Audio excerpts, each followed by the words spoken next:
বিএনপির সাম্প্রতিক আচরণগুলো হয়ে উঠতেছে ভয়ঙ্কর রকমের ফ্যাসিস্ট। আমার পেজে এসে একজন বা দুইজন না, একাধিক মানুষ হুমকি দেয়, কেন বিএনপির সমালোচনা করি, খুন করে ফেলার হুমকি দেয়। আওয়ামী লীগও হুমকি দিত ইনবক্সে, আর প্রকাশ্যে ওরা হুমকি দিচ্ছে 32 নম্বর ভাঙার পরে, কিন্তু বিএনপির কোনো ভয় ডর নাই, প্রকাশ্যে হুমকি দেয়। আমি আজকে একটা দেখাচ্ছি কি কারণে সে আমাদের দেশে আসতে দেবে না বা আসলে বাইসা থাকতে দেবে না, ওটা ওরাই জানে। এরা ক্ষমতা আসলে কি করবে আল্লাহ মালুম। হ্যাঁ, আইডম থাকলে করে নিস রে ভাই, হ্যাঁ করে নিস, যে জিতবে ওই তো সিকান্দার হবে।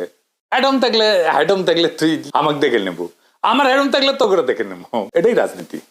রাজনৈতিক দল তার আশেপাশে বন্ধু রাখে, যারা ঠিক দল করে না কিন্তু একটা লুজ সম্পর্ক থাকে তাদের সাথে। আওয়ামী লীগের কাছে কিন্তু মাস্টার ছিল, সেজন্য আওয়ামী লীগ এতদিন রাজত্ব করতে পারছিল। বিএনপি সবাইরে শত্রু বানায়।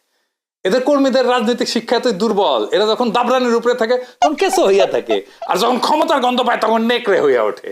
যাই হোক, এগুলো নিয়ে আলাপ করবো পরে, নির্বাচন আসুক, ক্যাম্পেইন করে দেবো, দেখাই দেবো জনগণকে কাদের ভোট দিতেছেন, দেখেন কিছুই হবে না হয়তো, কিন্তু আমি খায় না খায় কন্টেন্ট বানাবো। শুধু আমরা যে গালিগুলো দিছে বিএনপির কর্মীরা, সেগুলো কম্পাইল করলে না 10টা এপিসোড হয়ে যাবে।